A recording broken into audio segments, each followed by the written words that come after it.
저 김건희 씨 육성 네. 조선일보 폐간에 목숨 걸었어. 얘네가 얘네야말로 조중동이야말로 우리나라를 망치는 애들이에요. 지네 말 듣게끔 하고 뒤로 다 기업들하고 거래하고 얼마나 못된 놈들인지 알아?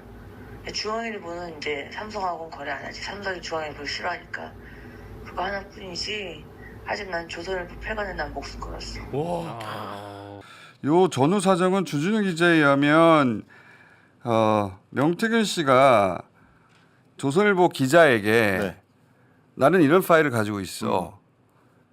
그러니까 그 메시지를 용산에 전달해 주길 원했던 것 같아요. 그렇죠. 근데 조선일보에서는 그 메시지만 전달하고 네. 파일은 전달하지 않았고, 그러니까 용산에서는 이중의 협박을 받는다고 생각했던 것 같아요. 그렇죠. 아니 명태균 또 파일이 있는데 이제는 조선일보까지 파일을 가지고 있어? 이렇게 받아들였던 것 같고. 네네네. 그래서 이런 반응이 나왔다고 주 기자는 해석을 해요.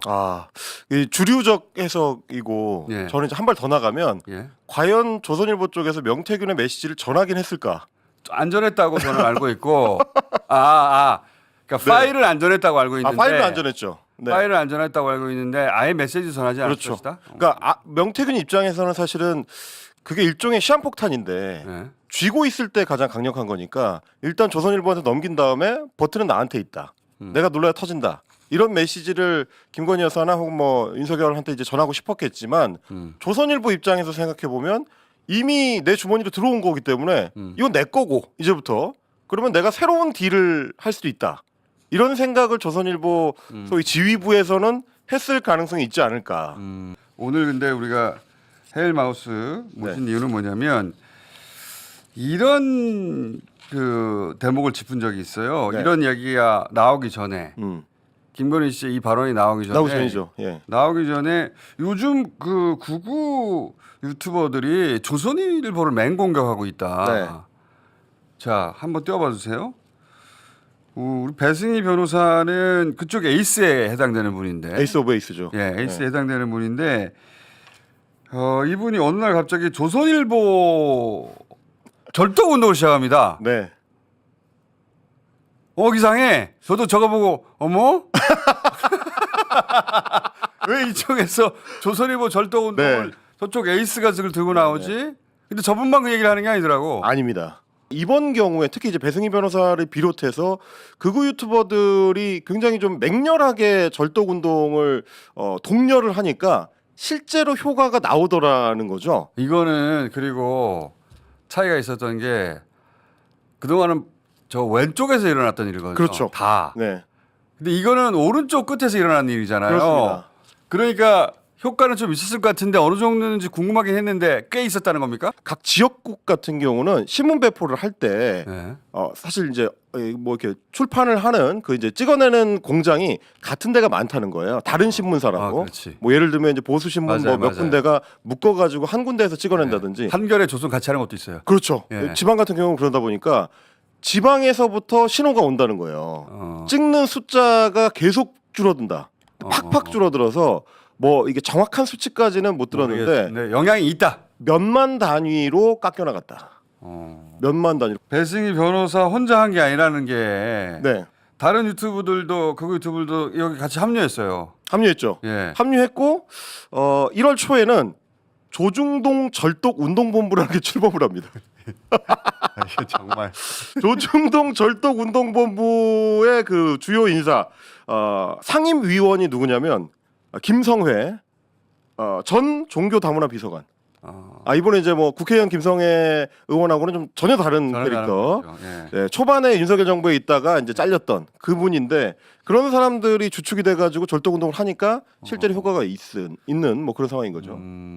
그동안 여러 차례 그 유튜버들과 용산 시민사회 수석실과 그 커넥션을 의심하는 보도도 많았고 정황도 많았는데 이제 김건희 씨의 저 발언을 듣고 보니 다시 이 장면이 떠오르는 거죠. 그렇죠. 혹시 김건희 씨가 저렇게 폐간에 목숨 걸었어라고 할 정도의 발언을 했다면 만약 이게 선우가 이 발언의 시점이 이전이라면 네네. 배승희 변호사가 이런 네. 발언을 하기 전이라면 혹은 극우 유튜버들이 절도운동 시작하기 전이라면 혹시 영향을 준 거 아닌가?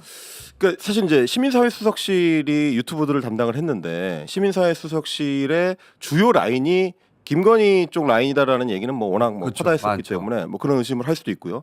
또 한 가지 이제 뭐 제가 주목한 건 뭐였냐면 물론 배승희 변호사가 뭐 그런 영향을 받아서 그랬는지 어땠는지 모릅니다. 그건 우리가 알 수 없는데. 다른 여타 극우 유튜버들이 너무 동시에 들어오니까 그리고 이렇게 이제 절도운동본부 같은 걸 만들어서 조직적으로 움직이니까 저기에 뭔가 배경이 있는 거 아닌가라는 의심을 할 수가 있고요. 조직적으로 보여요. 네. 그리고 또 한 가지는 최근에 어떤 미디어 환경의 변화랑 이게 맞물려 있습니다.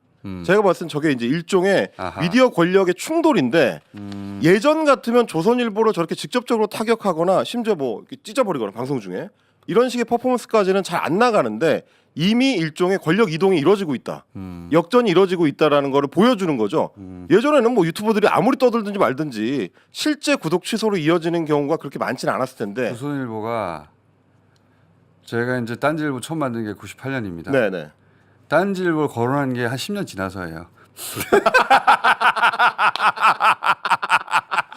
이번에는 취급을 안 했어요. 야 아예. 1월 초에 저런 절도운동이 시작되자마자 뭐 보름도 못 갑니다.